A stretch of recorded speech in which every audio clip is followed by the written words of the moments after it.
Tujuan nasional pertama, azas perlindungan, melindungi segenap bangsa Indonesia dan seluruh tumpah darah Indonesia. Melindungi. Saya disumpah, Saudara Wakil Presiden disumpah untuk menjaga, menjalankan Undang-Undang Dasar. Saya harus melindungi, pemerintah yang saya pimpin harus melindungi segenap bangsa Indonesia dan seluruh tumpah dari Indonesia. Dan saudara-saudara sebagai bagian dari pemerintah, saudara-saudara sebagai anak bangsa Indonesia di bidang masing-masing, di eselon masing-masing punya tanggung jawab untuk menjalankan Undang-Undang Dasar ini. Kabar ini, kabar terkabar.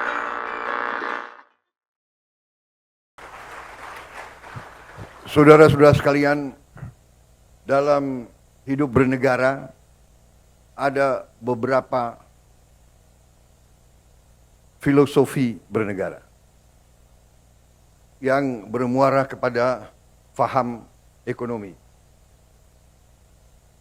Ada faham yang sangat kuat di negara-negara barat tadinya, yaitu yang berpendapat bahwa suatu pembangunan ekonomi tidak perlu direncanakan, bahkan tidak boleh direncanakan. Mereka menganut pemikiran yang disebut neoliberal sekarang, bahwa yang mendorong ekonomi adalah pasar. Pemerintah itu hanya sebagai regulator dan sebagai wasit.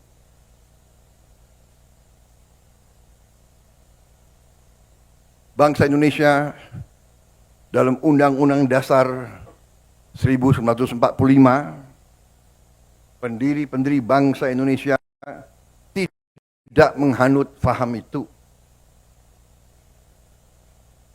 Pendiri-pendiri negara ini menghanut faham bahwa perekonomian disusun atas dasar azas kekeluargaan.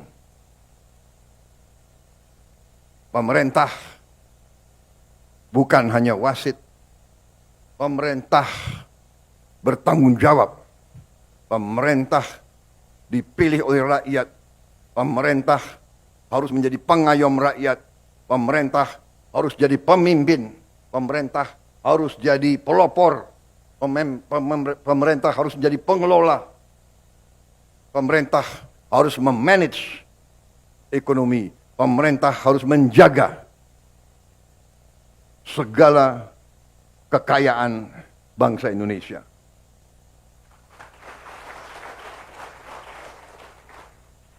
Saudara-saudara, dalam pemahaman ekonomi yang kita sekarang wajib dan pantas untuk menyebut ekonomi kita ekonomi Pancasila. Bahwa ekonomi Pancasila itu adalah penggabungan antara yang terbaik dari pemahaman pasar bebas, kapitalisme, yang terbaik dari ekonomi yang direncanakan, planned economy. Itu Pancasila. Antara pasar bebas dan antara ekonomi yang direncanakan. Bahwa Presiden pertama membuat rencana pembangunan semesta 8 tahun. Kemudian Presiden kedua melanjutkan dengan rencana pembangunan 5 tahun. Bahwa kita berdiri di gedung ini, gedung Bappenas, ini mengingatkan kita bahwa ekonomi kita harus kita berpegang teguh. Ekonomi kita adalah ekonomi Pancasila, ekonomi yang berazas kekeluargaan.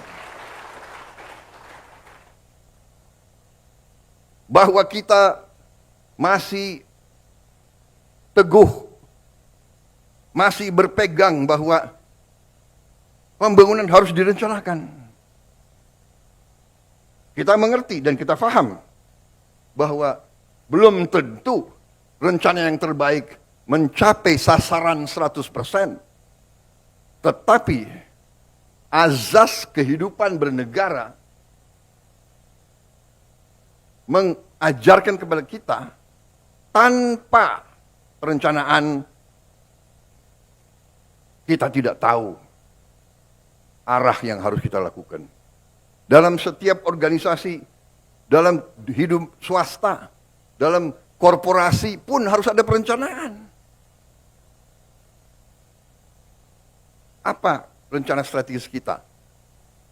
Apa yang akan kita mencapai? Saudara-saudara sekalian, karena itu jelas bagi setiap pemerintah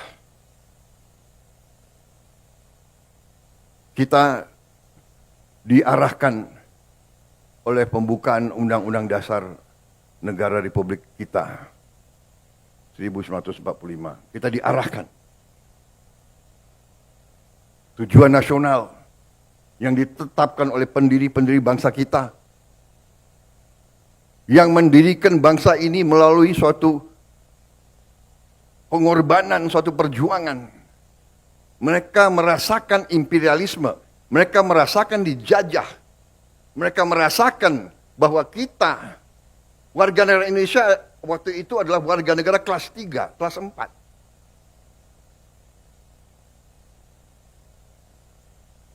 Tujuan nasional pertama, azas perlindungan, melindungi segenap bangsa Indonesia dan seluruh tumpah darah Indonesia. Melindungi. Saya disumpah, Saudara Wakil Presiden disumpah untuk menjaga, menjalankan Undang-Undang Dasar. Saya harus melindungi, pemerintah yang saya pimpin harus melindungi segenap bangsa Indonesia dan seluruh tumpah dari Indonesia. Dan saudara-saudara, sebagai bagian dari pemerintah, saudara-saudara, sebagai anak bangsa Indonesia, di bidang masing-masing, di eselon masing-masing, punya tanggung jawab untuk menjalankan Undang-Undang Dasar ini. Kita harus melindungi rakyat kita. Melindungi dalam arti yang lengkap, dalam arti komprehensif, dalam arti yang menyeluruh. Melindungi secara fisik. Melindungi secara fisik artinya rakyat kita harus cukup makan.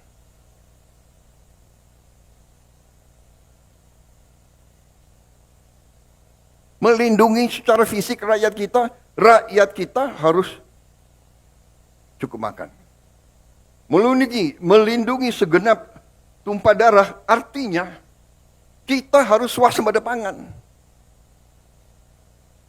Bagaimana kita mau lindungi segenap bangsa kalau kita tidak bisa jamin makan? Tidak ada negara, tidak ada peradaban tanpa pangan. Saya ingatkan saudara-saudara sekalian. Mari kita kembali ke dasar pengetahuan. Jadi, perencanaan pembangunan nasional ini penting. Tetapi dasar-dasarnya saya kira menjadi acuan bagi kita. Baru sesudah kita lindungi, tentunya setelah kita menjamin fisik daripada rakyat kita menjamin juga sumber-sumber kehidupan rakyat kita. Kita harus jaga tumpah darah kita, tanah air kita, yang kita nyanyi itu. Memajukan kesejahteraan umum. Perintah Undang-Undang Dasar. Mencerdaskan kehidupan bangsa. Dan kita ikut melaksanakan ketertiban dunia. Kita juga berperanan. Tapi bagaimana kita berperanan kalau rumah kita tidak beres? kalau dapur kita tidak beres. Jadi saudara-saudara, ini penting saya sampaikan karena upaya kita untuk swasembada pangan dan swasembada energi ini adalah dasar kedaulatan. Dasar kedaulatan. Begitu kita menjamin swasembada pangan kita, dan insya Allah dalam beberapa tahun kita menuju swasembada energi, harus, ya, karena ada budaya di bangsa Indonesia ini saya perhatikan, ya, segelintir tentunya, tapi kadang-kadang segelintir orang-orang yang menganggap dirinya pintar. Selalu meragukan kemampuan bangsa Indonesia. Rasa rendah diri.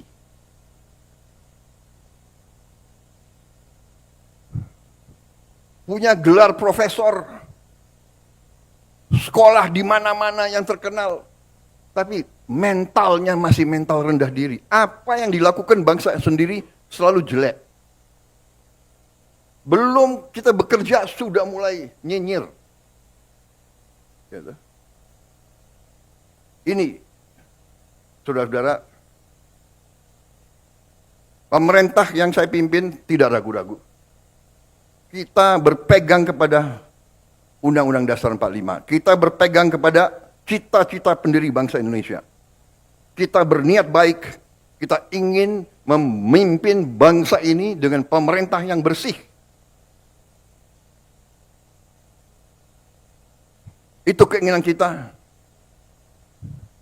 Dan itu tekad kita. Dan insya Allah, dengan kehendak dan tekad yang baik, insya Allah kita akan mencapai.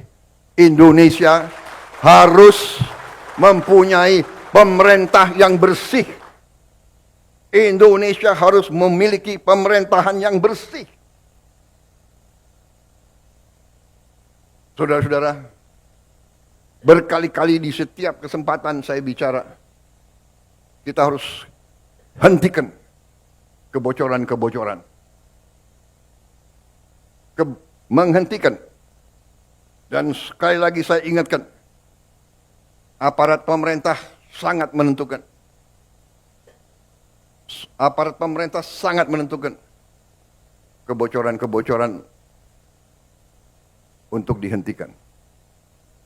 Penyelundupan dari luar ke dalam. Penyelundupan dari luar ke dalam adalah membahayakan kedaulatan Indonesia. Penyelundupan tekstil mengancam industri tekstil kita. Mengancam kehidupan ratusan ribu pekerja kita.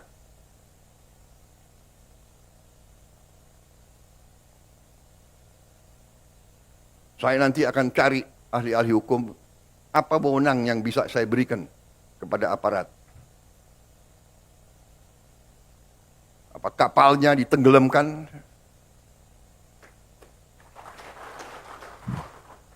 Tolong para profesor di pemerintah saya itu tolong kasih saya ya masukan.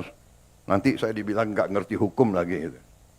Tapi kalau dia mengancam kehidupan rakyat Indonesia, kalau perlu kita tenggelamkan kapal-kapal itu. Dan saya mohon ya, kalau sudah jelas melanggar, jelas mengakibatkan kerugian triliunan, ya semua unsurlah. Terutama juga hakim-hakim ya, vonisnya jangan terlalu ringan lah.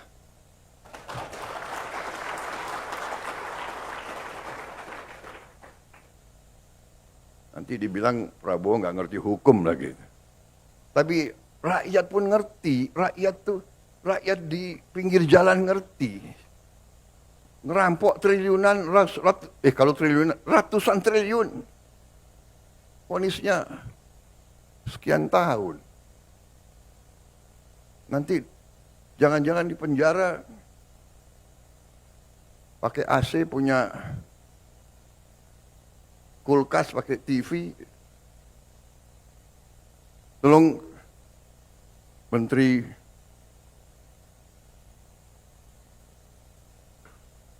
Pemasyarakatan ya, Jaksa Agung ya, naik banding nggak? Naik banding ya? Naik banding. Vonisnya ya 50 tahun begitu kira-kira itu.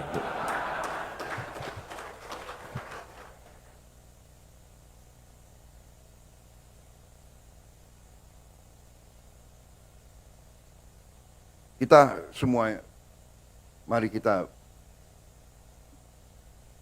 kembali ke jati diri kita, kembali ke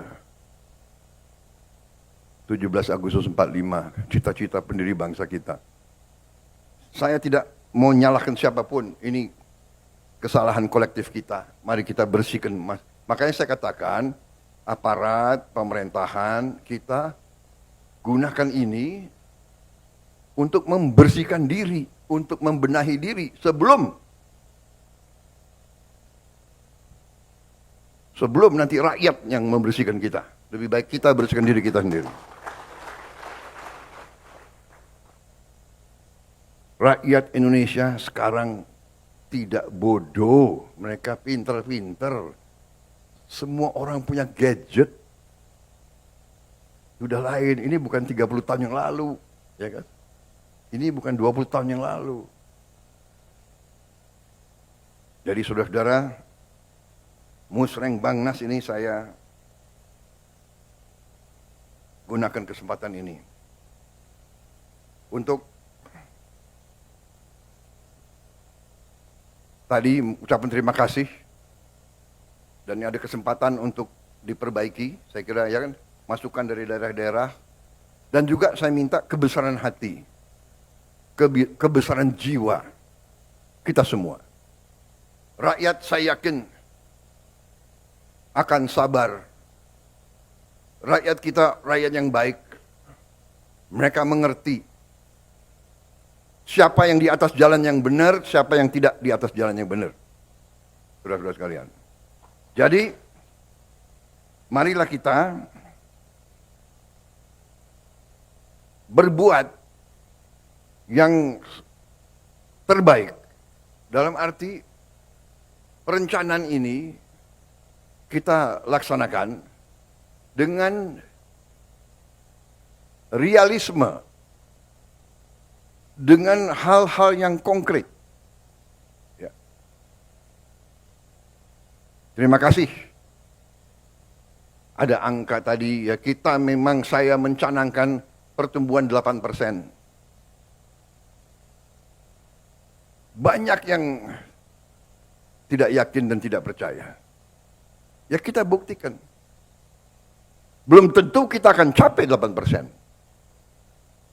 Tapi sekali lagi, ya, pemimpin-pemimpin yang berani, pemimpin-pemimpin yang besar dalam sejarah pengalaman saya sendiri, dalam karier saya sebagai prajurit, kalau saya hadapi musuh yang berat,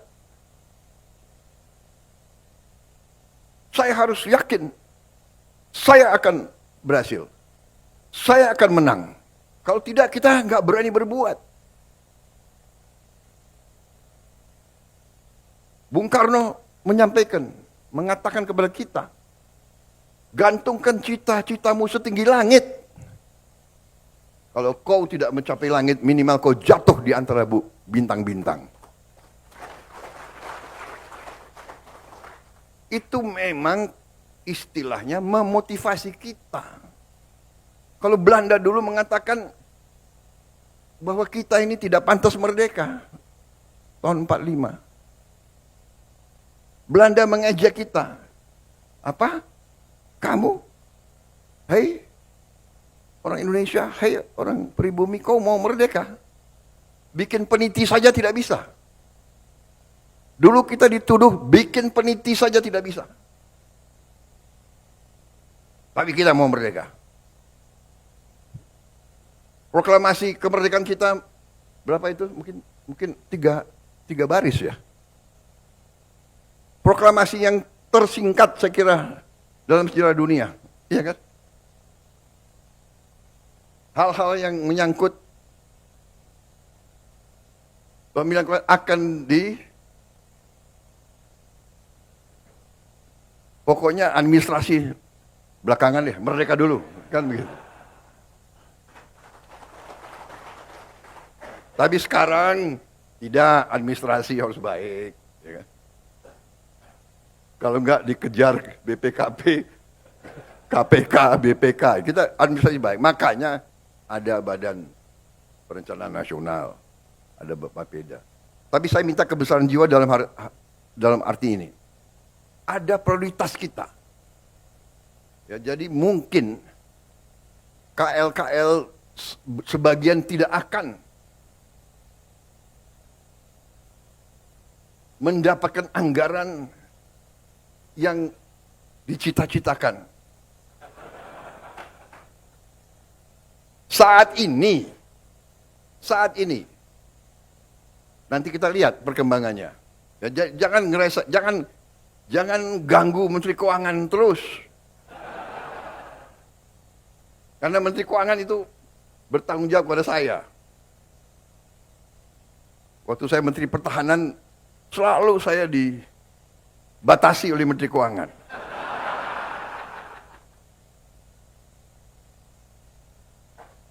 Sekarang yang lemes Pak Safri Samsudin. Kalau dia merasa dibatasi oleh Menteri Keuangan, nanti Menteri Keuangan mengatakan, ini perintah Presiden. Setelah saya jadi Presiden, saya harus mikir, ya kan? Pertahanan sangat penting, tapi anak-anak ini harus makan. Iya kan? Guru-guru gajinya harus diperbaiki. Hakim-hakim harus segera dibikin rumah-rumah dinas yang layak. Tidak boleh ada hakim yang kontrak.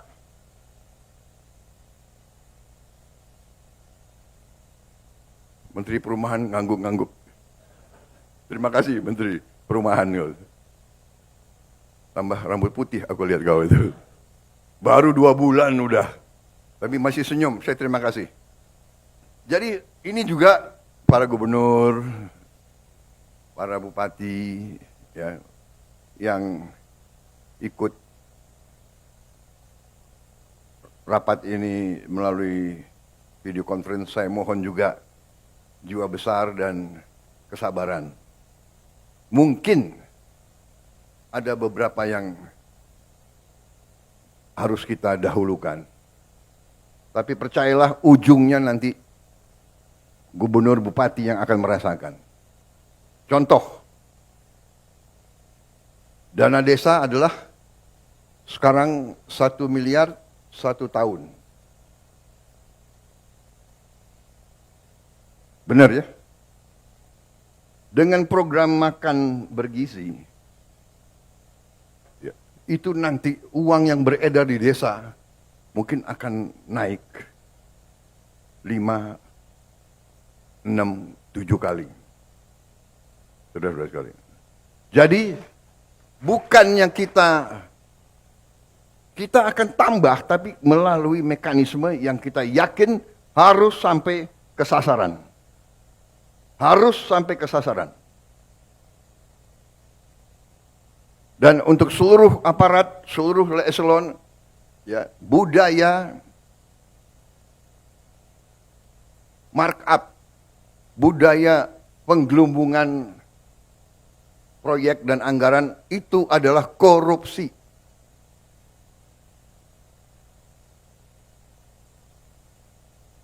Saya ulangi, penggelumbungan markup barang atau proyek itu adalah merampok uang rakyat. Kalau bikin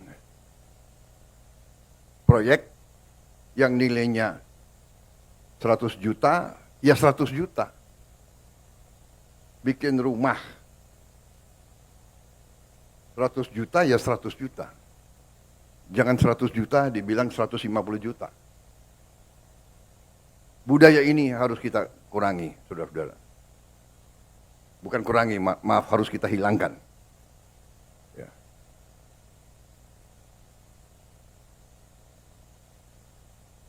Saya tidak akan ulangi angka-angka, saudara sudah sering dengar ceramah saya, ya, apa itu ICOR, Incremental Capital Output Ratio kita terlalu tinggi. Kenapa? Ya kebocoran. Saya juga tidak akan paparkan di sini laporan-laporan yang saya terima, kebocoran-kebocoran, kehilangan uang dari judi online, dari penyelundupan, dari illegal mining, dari illegal logging, dan sebagainya. Tidak dalam kesempatan ini, tapi pada kesempatan lain, kalau perlu, di sidang kabinet sudah saya paparkan, nanti khusus mungkin Bupati dan Gubernur saya undang khusus. Bukan saya apa-apa, saya tidak mau menurunkan moral daripada anak-anak muda kita. Tapi rakyat harus yakin, harus bertekad bahwa kita sekarang ingin melaksanakan pembangunan nasional dengan mengurangi segala bentuk kebocoran, manipulasi, markup, akal-akalan, dan sebagainya. Dan ini membutuhkan kerjasama semua pihak. Yudikatif, legislatif, pemerintahan, aparat. Semua kita harus kerjasama. Tadi saya katakan, ya, rakyat kita itu bukan rakyat yang bisa dibohongi terus. Sudah jelas kerugian sekian ratus triliun. Vonisnya seperti itu. Ya. Ini bisa menyakiti rasa keadilan.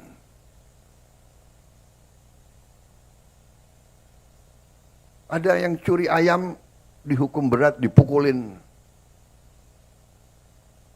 Saya kira demikian yang ingin saya sampaikan, saudara-saudara. Terima kasih. Musrem Bangnas laksanakan dengan sebaik-baiknya. Terima kasih pada gubernur, saudara-saudara adalah pemimpin yang paling dekat sama rakyat.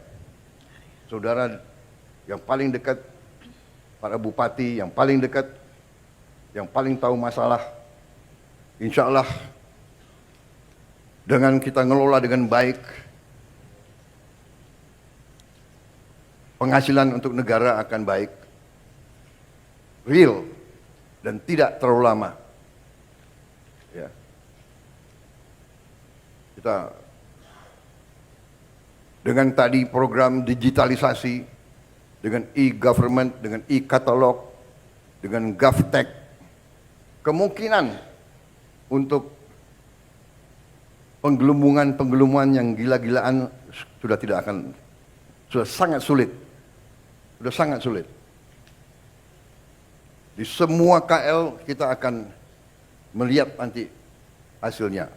Demikian yang ingin saya sampaikan, saudara-saudara sekalian. Saya optimis. Saya yakin bahwa kita akan berbuat baik dan kita akan bikin kaget semua pihak luar negeri.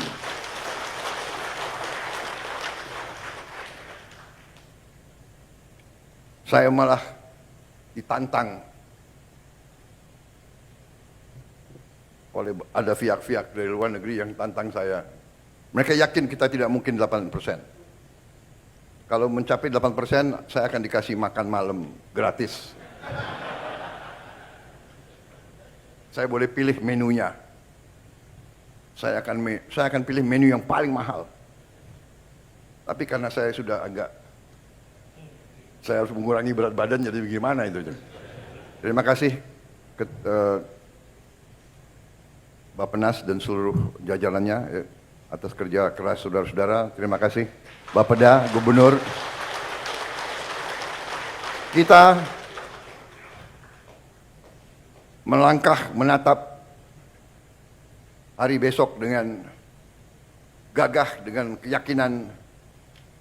Kita kompak, kita bersyukur kepada Tuhan. Bersyukur dan bersyukur negara lain penuh kesulitan.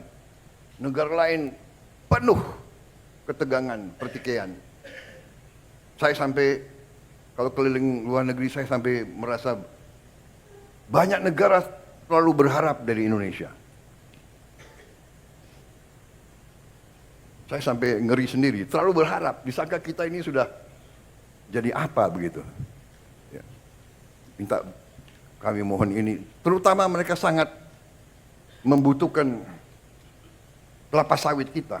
Ternyata kelapa sawit jadi bahan strategis rupanya. Banyak negara itu takut tidak dapat kelapa sawit. Bayangkan itu. Jadi jagalah ya para bupati, gubernur, para pejabat tentara, polisi, jagalah kebun-kebun kelapa sawit kita di mana-mana, itu aset negara. Dan saya kira ke depan kita juga harus tambah tanam kelapa sawit. Nggak usah takut, apa itu katanya apa? Membahayakan, apa itu, deforestation, ya kan? Namanya kelapa sawit, ya pohon, ya kan? Betul nggak? Kelapa sawit itu pohon, ada daunnya kan? Ya, dia keluarkan, dia menyerap karbon dioksida. Dari mana kok kita dituduh, ya kan? Yang boten-boten aja itu orang-orang itu. Jadi kita baik-baik aja, kita nggak usah, kita tidak, bahkan mereka bingung waktu mereka mau apa tuh, ngomong-ngomong mau batasi, kita nggak boleh apa? Eropa kan mau batasi, sekarang bingung sendiri. Saya bilang, oh terima kasih, kita nggak jual ke Anda, terima kasih, saya bilang. Mereka panik sendiri di situ sekarang. Tuh, nanti semua industri coklat mereka kacau itu kan. Bikin coklat itu kan dari kelapa sawit itu. Sebagian dari deterjen, apa itu, kosmetik. Bingung sendiri mereka, nggak apa-apa. Saya kira itu dari saya, terima kasih. Wassalamualaikum warahmatullahi wabarakatuh.